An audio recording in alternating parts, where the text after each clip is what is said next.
you can't miss this. You literally can't miss this because it'll be an interesting dynamic for sure.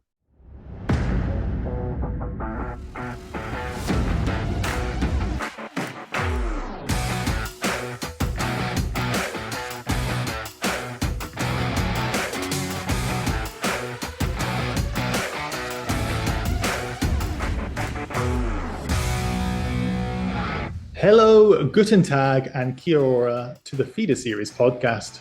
I'm your host, Jim Kimberley, and those introductions there might give you a little flavour of the podcast we have in store for you today. We've got two guests returning for more from the Feeder Series podcast in an episode that the New Zealand Tourist Board are not sponsoring, but if they want to retrospectively, that would be sweet as. But let's get me into the introductions first, because you might be noticing if you're watching on the video on YouTube that there's only one person here at the moment, but that person is, well, you don't get better than this at the start of the year, one of the very few drivers who can claim to be a 2023 champion, flying literally halfway around the world. This young man became the first ever winner of FROC, and let's be honest, he's actually the TRS 2023 champion. But either way, whatever you want to call it, how does that sound, Charlie Wurz? It's definitely, I think, couldn't start the year any better. And it was, I think, quite important because you don't get too much testing in the regional car. So to get 5 weeks in a row, I think 4 days a week, just driving was really key. And I think we'll start the year in FRECA with a much higher level. Well, let's stop things for a second. We're going to go right into it. But you're saying it doesn't get any better than this. That's 2 years in a row you've started the year like this. I know this is Formula Regional, Formula 4, but what's your secret to this winter success? I don't know. I mean, I usually, both times I started the year not too well. Started the year in the winter series not too well, but then I just kept improving and learning the car. So the progress has been important. I think these winter championships are quite key. You learn so much, and I think we did as well in FRECA.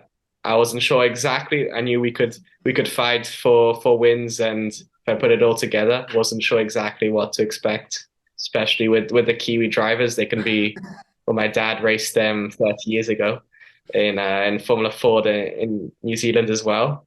And he told me that they're really specialists on these tracks because they only drive those ones. So I wasn't sure exactly what to expect, but to come out on top is really great.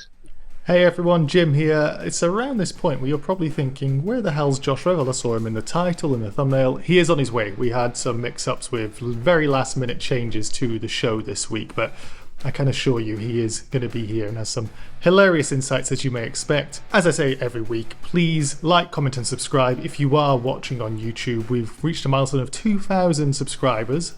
So overwhelming. Thank you everybody who has subscribed. Equally, if you are listening, please leave a review on Spotify or leave a rating on Apple Podcasts or whatever podcast platform you're using. Thank you, everybody. It takes a literally minute or so to leave a rating or review. It really, really does help us out. If you haven't managed to catch the episode of Sebastian Montoya, which is an excellent episode, by the way, have a listen, have a watch of that. We are having a little bit of an unpredictable schedule of the podcast at the moment, but to make up for it, next week it's going to be an episode you don't want to miss, an F2 preview with two heavyweight names. Let's get into the only thing we're going to be talking about today, and that is generally TRS/Formula Regional Oceania Championship.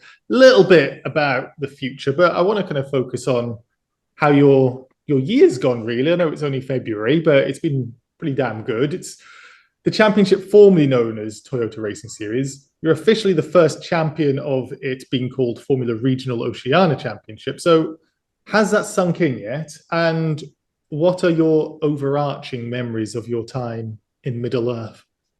I mean, it was a really, really fun experience on track and off. I met some great people as well off track, and I really enjoyed it. So I would recommend to anyone to go race in New Zealand. It's an unforgettable experience. And I think, yeah, I mean, there's only positives about it. the tracks are quite different to Europe, what you would get in Europe with they're much more old school. There's no run off. You go off, you make a mistake, you're in the grass, then you're in a concrete wall or something. Like in Taratonga round 2, they had tire barriers, but they filled them with concrete. So it wasn't exactly the safest thing if you went off, and you didn't want to think about that, you know? You just wanted to think about staying on the track. But so it was definitely cool. And you had to really make sure you had a good quality performance, because racing was quite difficult. But then in the reverse grid races, you had to like really send it and hope for the best when you made a move, because it's very tight. So you have to. It's sort of a different way to race compared to Europe. But then you learn different skills, and it's been good. Like the Grand Prix track was definitely really cool, and all the tracks that all have their own characteristics, different. And I definitely learned like different driving styles for each track, because some tracks were super slippery, some tracks were wide, different types of corners. So I learned loads of different skills, and I think that's definitely been really helpful. Well, I'm not surprised. It's literally the perfect way to start the year. You're saying they were kind of old school tracks. You still did pretty well in the desert, and that took it last year when you did F4 UAE, and so you seem to be doing well at both. What was the decision between going to New Zealand or potentially doing Formula Regional Middle East, as so many people did as well? What was your decision making? Well, we decided together with ART, my new team for this season, that it was collectively we thought that it would be a better idea to race in New Zealand, in FROC, because they don't have a team in Asia, and they thought there's like a few sometimes there's differences between, I think, I'm not sure, but like between the tires, it seems like. So you see some drivers have a good weekend once, and the next weekend they're 20th, and it seems a bit like a lottery in some way. So we just thought that also to get a different experience, learn different tracks, and they know M2 well. They're a big fan of the team. They've worked together before with many drivers. They sent many drivers over there. So I think they were very keen on the idea to race in New Zealand, and in the end, I think it was definitely a good idea. Yeah, I think a good idea is a perfect way to describe it. 4 wins from 15, 3 additional podiums, a win in the last race of the season. I'd say you made the best of your time, most of your time there. You're dueling with Callum Hedge, local lad for a lot of it, Indy Pro 2000 champion Louis Foster. Talk us through your best races. I know you mentioned Taratonga already, and the barriers there, which scared you into racing quicker and avoiding the barriers. But what do you think your best races were from your time in New Zealand? Well, I think Taratonga was definitely a good round with 2 feature race wins. But I would say pace-wise, probably we had the best pace in Manfield round 3. Mm-hmm. Like we were the quickest by far. I think basically every practice session, we were the quickest, and then having 2 poles in both qualifyings, wet and dry. Then we were just quite unlucky in the races with a very harsh penalty in race 1 for a very minor like infraction, and then in the last race we were taken out after leading for 18 laps. I think that weekend we could have gotten a massive points advantage and made my life a bit easier, but it made it more interesting for the championship, which is, I guess, for the fans is a bit cooler. For me, it's a bit more stressful, but it's all done now, so stress, no stress, whatever. You should be happy that you got such a rock star finish. Max Verstappen won the championship in the last race, and it will look pretty damn good, right? So anyway, anybody watching may be looking and seeing there's a familiar face joining the podcast, as timely as ever, but a little bit behind the scenes. Josh Revell is joining us at a very last minute request, so I can give him a little bit of leeway, although he has missed me say Kia ora in a terrible Kiwi accent, and sweet as, to represent New Zealand as well as it is. But You are, Josh, as I had written in my intro, and I'll do an intro halfway through the podcast, you are the best New Zealand export after Brendan Hartley's hairdo. Welcome back to the podcast. You don't often have a lot of time to talk about your favourite subject outside of Motorsport New Zealand. How about that? You're looking forward to it? Yeah, I'm the pastor of all this stuff, aren't I? I love talking about this stuff. It's just like I said in the video. It's like baby oil to me. I look forward to this every year.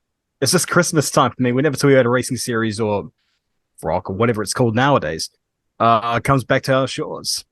I'm glad to have you here because this is a very much meant to be the New Zealand episode, I suppose. Charlie's been giving us lovely bits of wisdom about how you guys like to fill your safety barriers with some concrete in between the tires. I thought it was just milk bottles. Oh, concrete as well. Kiwi logic. It's just basically whatever we find in the gutter, mate. Liam Lawson's career. What? Oh, too soon. It's Ouch. Oh, sorry, mate. But it's not often we get to talk. And to be honest, Liam Lawson going to Super Formula, that's not really that bad, is it? But it's not often we get to talk about New Zealand. And once a year, if we exclude a certain thing called a pandemic, some people might have heard of last year. You did an excellent video, Josh, if I may say so myself. And I found out before we started recording that somebody else here likes to watch some Josh Revell videos, very much aware of who you are. Maybe even watched this video, but you went through NotTRS and why people should take notice of it. But for anybody watching or listening now who hasn't watched that video, why is it such a good championship? What do you want? Real answer or the one the Josh Revell answer? Well, it's a good championship over. Well, these winter series are effectively boot camps for racing drivers. You learn a lot on our tracks in our series. It's a decent car. I say decent because Formula Regionals are in a quiet taste. And like there's apart from the racing aspect, you go and experience the country. Obviously, once you get to the North Island, that's when things go south. But still, it's overall a good experience over the 5 weeks, and you just experience a lot, learn a lot, and it's all good stuff. Now, the real answer for why I love the championship, where it's at. Simple as that. Simple as that. Back on topic, you're obviously a huge fan, Josh, of New Zealand and the series, and your videos detailing drivers' journeys, Formula One journeys, the ones who make it to Formula One, the ones that don't make it to Formula One, often make mention of TRS. Mm-hmm. What are your takeaways from 2023? And are there any drivers, like somebody here maybe, who you might be making videos about in 10 years' time? Who's in the room? No one here, but I thought it was just in general. I kid you, Charlie, I kid you. No, it was honestly, it was a good series. It was a bit of surprise up and down the field. Like I'm obviously, as people know, a big fan of people like Kiwi over in the Middle Eastern Championship. I'm just like, why couldn't you come here? Oh, well, Prema, that's probably why. But still, though, like you have a look at who came here, how they did, how people were driving in the series, and it was great to see. There were some surprises up and down the field as to who was competing for wins, the championship. As more people came into the series, it started to get more interesting. Interesting wouldn't be a word that Charlie would use for race 3 at Manfield, but still, like it was good all the same. But you still want me to point out who the standouts were, right? I mean, the journalist here goes quiet, waiting for you to fill the void, you see?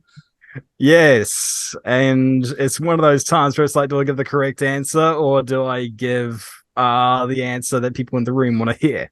It's hopefully the same. I'm not suggesting that's the case now, but it's like I get nervous when people, ask me who were the best drivers in the series, and one of them is in the room. Like it's just like, shit. Okay, Paddock access can go on a second. One of them does have a Champions Trophy after them. Exactly, and when you consider everything, for sure, like I think after the first round a lot of people looked at Callum and they thought he's going to run away with the championship. Hmm. But I also know that in this championship, there's always those people. There's always the case of the first round doesn't necessarily paint how the rest of the season's going to go. Like at Highlands in 2020, 2020, I think it was. You look at the first round and you think the two contenders are going to be Carl Collette and Liam Lawson. And then Igor came out of nowhere and rained on Liam's parade. So, yeah, I was always a bit wary about that first round. It's like, well, 2 or 3 is when we're going to start seeing the people come in. I mean, Charlie was odds-on favorite for the season, and it was about round 2, it was just like, oh yeah, here he comes, because he had no pole positions and no wins on the first round. But then he started to come alive. It's like, okay, here we go. It seems championship wrapped up, but it was there was a lot of back and forth. It was a good championship. You love it when it goes down to the final race. And of course, we went down to the final race and he just drove a brilliant race and, completely uninterrupted and worthy champion, boy. Worthy champion. Now, there's not a lot of high praise from Josh Revell often. Normally I just like tearing people apart because that's the easiest, lowest hanging fruit. But still, though, I am otherwise... Louis Foster coming in and off the plane. I mean, I know he got some extra sessions when he arrived in Mansfield, but you got to consider what he was up against. He was jet lagged to the gills. He was in a car that he wasn't overly familiar with, the Formula Regional, and what's worse, he had to be situated in the middle of nowhere in New Zealand, in Palmerston North, New Zealand. It's like, apart from Invercargill, that's something I really don't want to wish on anyone. We do have a question about that later, so let me just skip on. But a nice segue, because talking about the Formula Regional car, and Charlie, I don't really want to focus on your future just yet. We're going to get there in a second. There's plenty of audience questions asking this sort of stuff. But you are, of course, racing in more Formula Regional this year, and you did test with ART, your new team, in the FRECA test at the end of last year, as well as half of Europe by the amount of drivers they put in that car. But how much learning did you have of the car then, and how much does it vary to the car you were driving in New Zealand? Because, as Josh alluded to, they are meant to be two quite different beasts. Well, I mean, the car, I think Europe compared to New Zealand is similar in a way, but also quite different. So the first weekend, I was a bit like, you could say perplexed. Like everything. That's a perfect word. No one's ever used perplexed on the podcast before. It's like, it's the same car, but everything was slightly different. I think the main thing is that the tires, the Hankooks are much harder. So basically the more you drive, the better it gets. And also with, we have a minimum ride out here because the tracks are so bumpy. Like the bumps are just massive that you have to run the car so high. Otherwise you like break the car and like crack the chassis. New Zealand's version of porpoising. Yeah. So basically, I think they tested basically the same car, so same tires, same ride height in Europe, and it's like 3 seconds slower than with the Pirellis. In the end, I think it's different, but getting all these laps in will definitely help. Did you enjoy, I know this is a difficult question to ask a driver, especially once going into a new championship, but did you have any preference of the car? Did you enjoy one did you enjoy one of the cars more than the other, with any of the setup stuff, with any of the speed, with any of the grip that you got, or do you think it's more the tires than it was in the car? I mean, it's difficult to say. I think always when the car is perfect, feels like a 10 out of 10.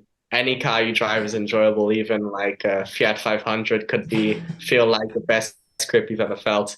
I think, yeah, it doesn't matter what car you drive. You know when the car feels perfect, when the car feels like you have mega grip. And I've had that a few times here. I've had that a few times in Europe. And it's always the best feeling. I mean, it doesn't matter what you're driving. It just feels great. Well, I mean, there goes a Ferrari contract there when you start putting the Fiat 500 as a bottom level of what's a good car. But we've got audience questions, which I do want to get into. But Josh, you are here now as well. And I think you know that I am a huge New Zealand fan. I've been 3 times. Can't wait to return again. But I've tackled the North Island twice. I apologize. I've kind of circumnavigated the South Island 3 times on each of my trips, but I've never stopped at a racetrack yet. But for my next visit, or any racing fans watching or listening, heading to your wonderful country soon, what are the, I'm going to do this trademarks, what are the Revell recommendations? Revell recommendations, which are the best racetracks in New Zealand? Or a road trip maybe where you can hit them all. Well, the ones that aren't FIA grade 39. So in other words, stay away from levels. If you want to stay from error wash and interesting and depressing towns, stay away from Taratonga. I tell you, there was a big rah-rah about the error wash at Taratonga. Or whatever it is, it just slipped my mind. But you're perplexing me with the rah-rah. I am perplexed. Here. Yes, exactly. But there was like you know how notorious these regional cars are with trying to pass in anything that's even like a sweeper. You might have heard me trying to just get it out of Charlie Wurz just then, and he was excellently dodging the question. But yes, I do know. Yes, I know what other drivers were saying, so I can be that sort of that person that would like almost say the truth. Almost say the truth. I don't know. I can't speak for every single person, but let's just say the FT50 is a bit more adored than the FT60. But no, like I think why they did not go to Ruapuna this year is beyond me. They are going there next year, but it's just like yikes.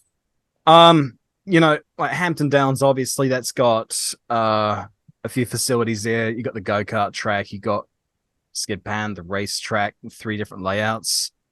Or is it? Yeah, 3 different layouts.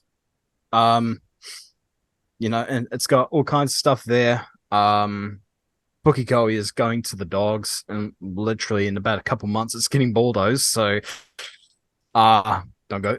You can't go. Don't go because you can't go yet. That's a bit of a problem. Taupo is good. I mean, I went there for the first time, at the end of the championship. So you saw the celebrations. I was only there for the Saturday. I had to get back on the Saturday, but the thing that was sort of a lot of the drivers were talking about was the surface. And I remember driver, I can't say his name out of fear of whatever, I don't know, word spreads, but they were commenting just like they were, and they were on certain terms not a fan of the surface, but track owner knew that, and I'm sure they'll fix it up. So that's good. It's a decent racetrack for sure. But I think really, if you are coming here, you want to visit at least one of them. I'd probably say Hampton is your best bet.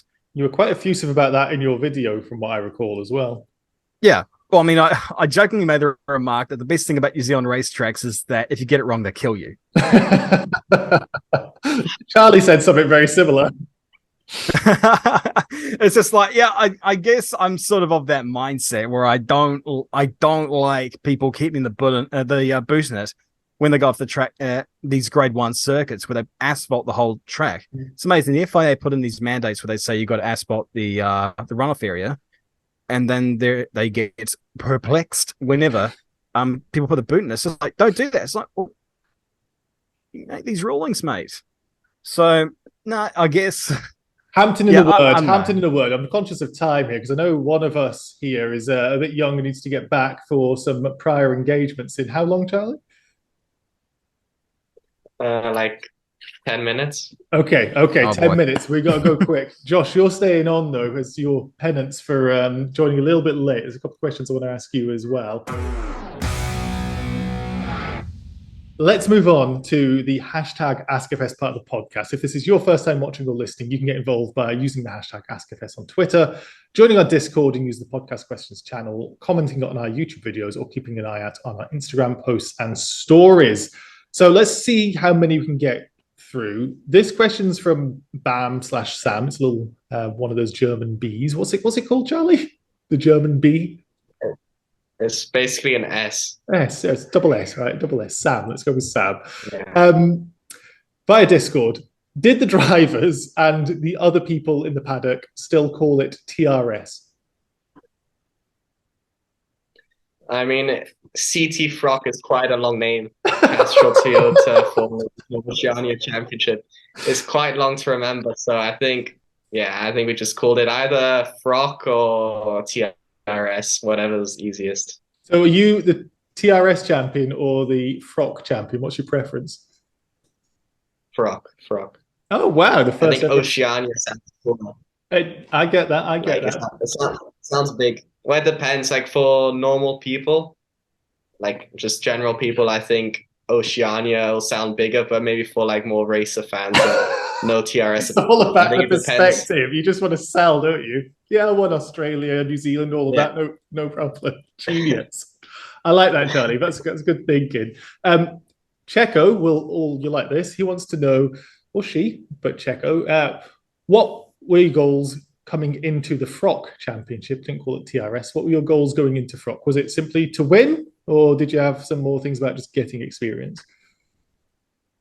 Well, I think the most important thing, which I highlighted, I think the first rounds was just to learn as much as possible. I think especially after the first races, I had so much room to improve. I just wanted to focus on that and not care about whatever championship and everything. And then we saw it was going quite well. So for the last like round or two, we started to focus more on the championship. And then, we knew it was possible after we started to get wins, pole positions. And in the end, we won, which I think we knew could happen if we put it all together at the start of the championship. But I didn't want to focus too much on that. I just want to focus on like doing the best job I can and seeing how it goes from there. But then in the end, we did do a good job and we managed to win the championship. I have a follow-up question on my own there, because Josh mentioned earlier that you were the favorite. Did you know that you were the favorite going into the championship? Like, and does that play on you if you do know? No, but I mean, I didn't know how the Kiwis would be, to be honest, because they know all the tracks. Like Callum was telling me, he did like 4,000 laps or something in Hampton Downs. Of course he does. So they know the tracks well. I didn't know exactly how strong they would be. There was also other drivers coming from Europe and also from America. I didn't know exactly how strong they would be, but I knew I'm fast, and if I drive well, if I put it all together, if I work well with the team, make sure to have a good relationship with my engineer, that we could win. But I didn't put too much pressure on myself, because in the end, whatever you did was perfect. All I could do is drive. Whatever you did was clearly perfect. But I really wanted to ask this question. I'm just really conscious of time, so we can get through as many as we can in the 3-ish minutes we've got. But Trohuxio by Discord, there's maybe a story here. You might remember me as the blue croc guy, but who do you think had the best crocs on the grid? I do remember the blue crocs. The whole of M2 signed them, and it was definitely cool to get like everyone onto Crocs. I think Callum started the trend. He showed up with green sandals and full of grass first round, and then also Crocs. So that was it was sort of like an inside joke for the TRS paddock.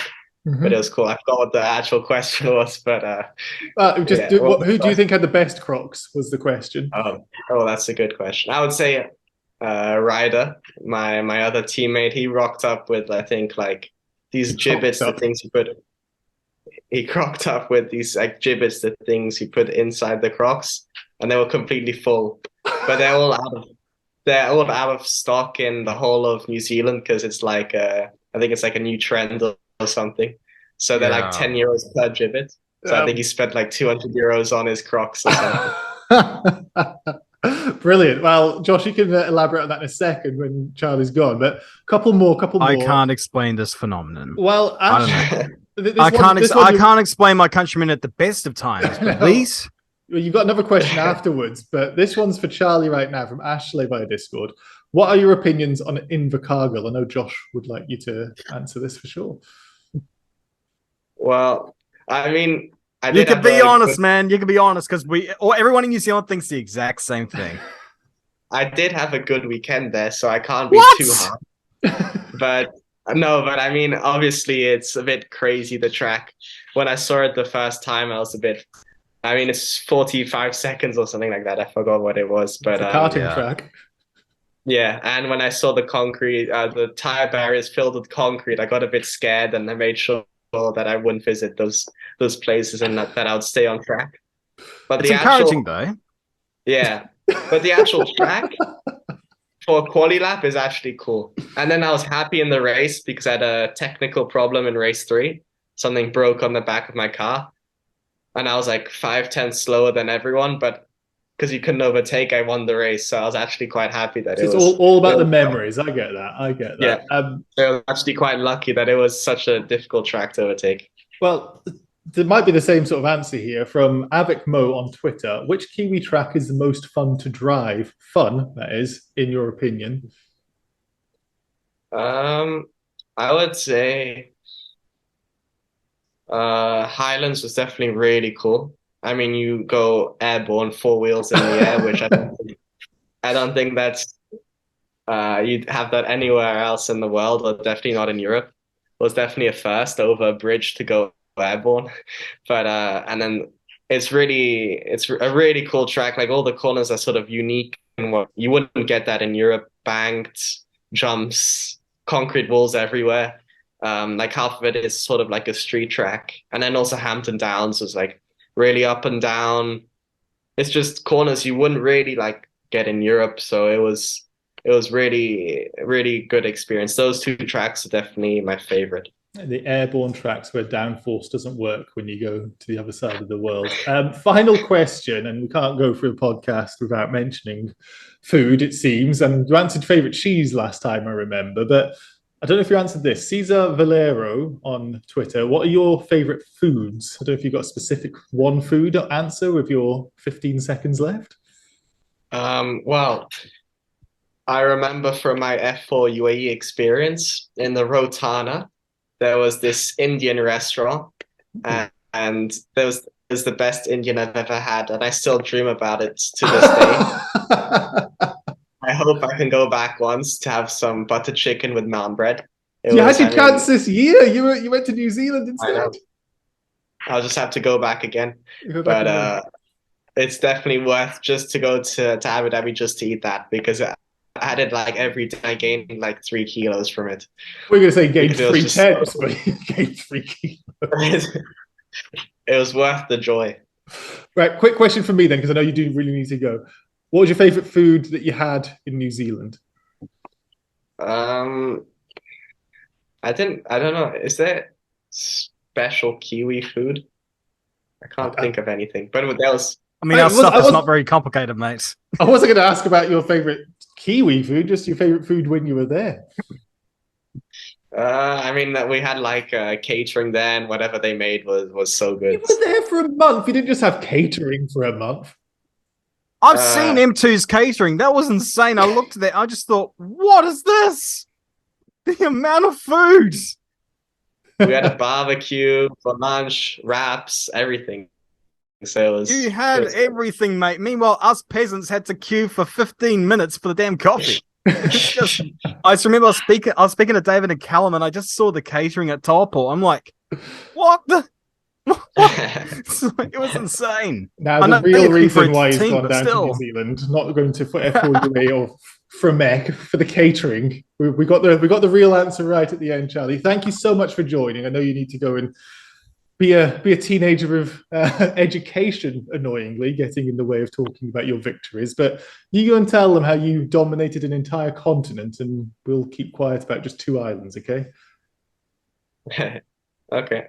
Thank you very much. See you. Thank you so much for coming on, Josh. We'll get a few more answers from yourself. But nice kid. Yeah.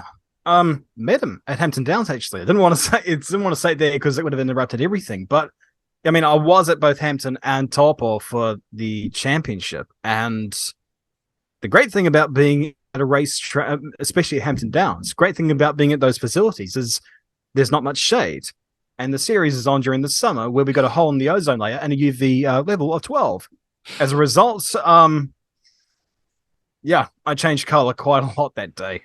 It was the most insane thing ever. But it is good, these championships in the sense that a lot of the paddock is open and you can go visit these guys. And especially knowing how many of these guys end up in the upper echelons of motorsports, like get in while you can, So yeah, it's good. Now that the racing driver's out, I don't know if we could be a bit more honest, but I guess he does watch your content, so you have to be someone. I know he does. When I released the video, like he sent me a message in the morning, just like all the M2 drivers watching your video. I'm just like, like, but I know, like, I knew that David and Ryder, and he watched the channel. But I do know that Liam Skeets would have been watching that video as well. And I said that he was a person who's about 84% sure that he's actually a racing driver.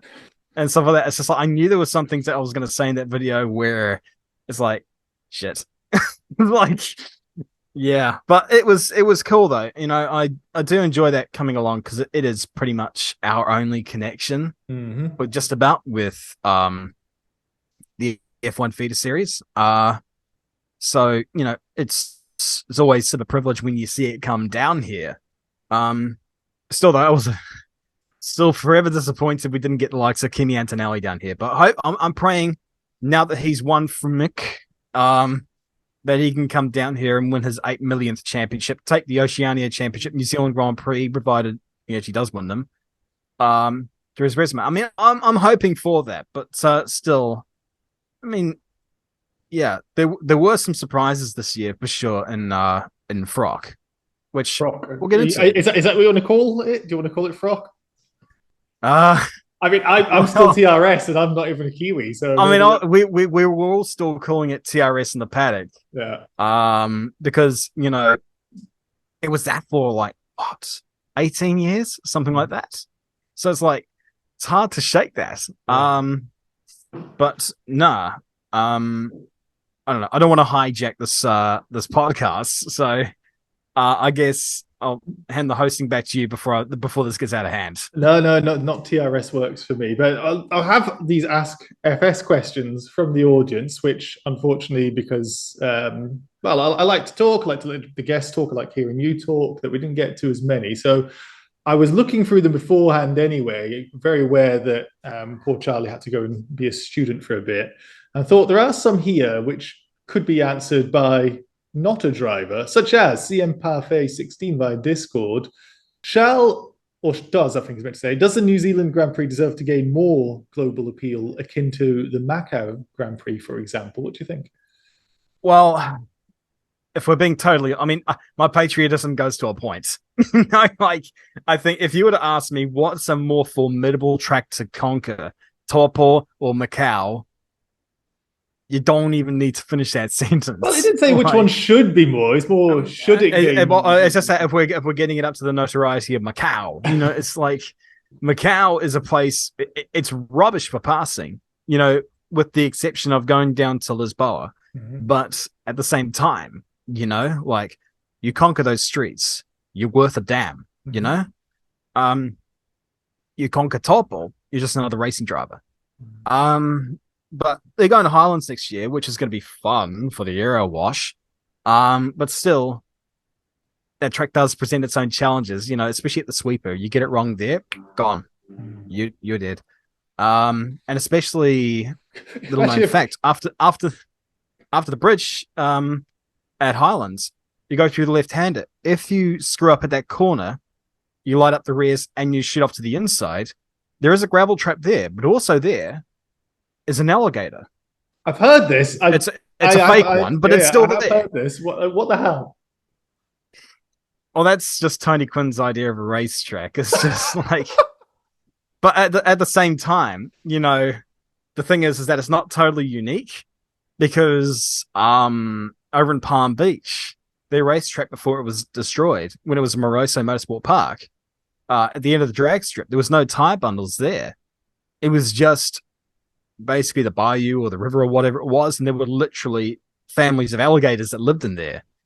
So if you overcooked it into there, it's just like, well, serves you right for abusing track limits. Well, I am adding all of these places to my wish list of going to visit when I do go to New Zealand next. These are the sorts of tracks that sound more like Mario Kart than anything else. But CM Parfait 16's second question, what's your favorite type of milk? And have you ever heard or tasted a goat's milk? I don't know if that's Kimi Antonelli specifically, or but what's your favorite type of milk? I'm going onto this Discord to see what these guys are on about. Okay. Always so much food, but that's the honest question. Goat milk. Far out. Favorite type of milk. Ones that you could drink, I guess. I guess is one way to go about it. I don't know. Like, I never give that thought. I'll tell you something. Like, to me, milk is milk. Yeah, I know this, and people from the last podcast might remember me saying that I quit on the meat and whatnot. Just don't do dairy. Have pistachio milk. That if you've ever had a chance to have pistachio milk, I swear, man, that is some of the most delicious stuff. Now you're putting a hat on for people who aren't. Because my hair doesn't know what it wants to do, so I figured I might as well put on a Nick Cassidy Formula hat. Okay. I might as well do what he did when he was over in Japan and thought it would be a good idea as a white guy to wear his baseball hat backwards. You do look like a bit of an idiot? Yeah, I know. I was trying to be I went for something a bit more kind, but yes, an idiot. Ashley, I also asked, well, I had the same question, but I'm going to also ask it to you. What are your opinions on Invercargill? It's got the word car in it. That's good, right? Put it to you this way. Before I became a YouTuber, I was offered to move down there for work for double the salary and half the rent payments. I didn't even respond to the email. I mean, to be honest with you, I don't want to be too mean to Invercargill. It's just like, it's just generally considered the a-hole of New Zealand. I remember that when I was there. It's just a cold, desolate place. And a place where if you could read between the lines, people can't be identified by dental records in that region of the world.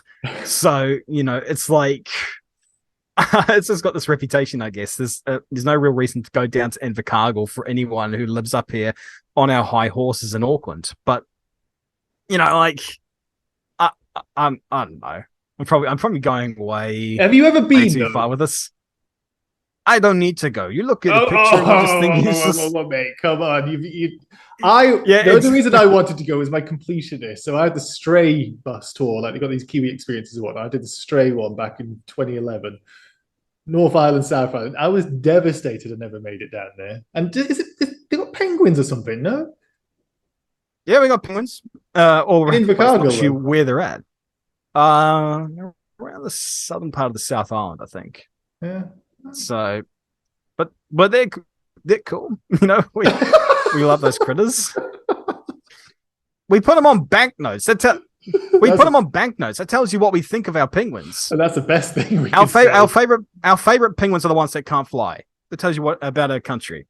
Let's rewind. You did join the podcast a little bit late. I did ask you to join a little bit late. We're both at fault here, but we did talk about TRS, FROC, whatever. Early on with Charlie. In the interest of time, I didn't want to dominate too much, but you've got 5 minutes, which is a brief time for you. But your thoughts on TRS and FROC and this year, quick fire stuff. Yeah, quick fire stuff. Louis Foster and Lawrence were rapid right out of the box. It was great to see. Lawrence was completely blindsided us all, with how he did. Jacob Abel was amazing in consistency until it mattered most. M2 had a weird obsession with Crocs, which I'll never understand. And it extended to the Discord, in fact. Chloe Chambers proved that she can drive, It was in the first part of the year. It was, you'd actually watch the racing. It's just like, she's not doing bad. She's hanging in there. Mm-hmm. And then had that reverse grid pole and easily held off Caleb Nartoa. He's a good peddler. And she drove away from him. So, it was great to see that. It was great to see someone actually proving their worth. And it's like, well, if she's that competent, what was going on in the W Series? There's a lot of questions about that, isn't there?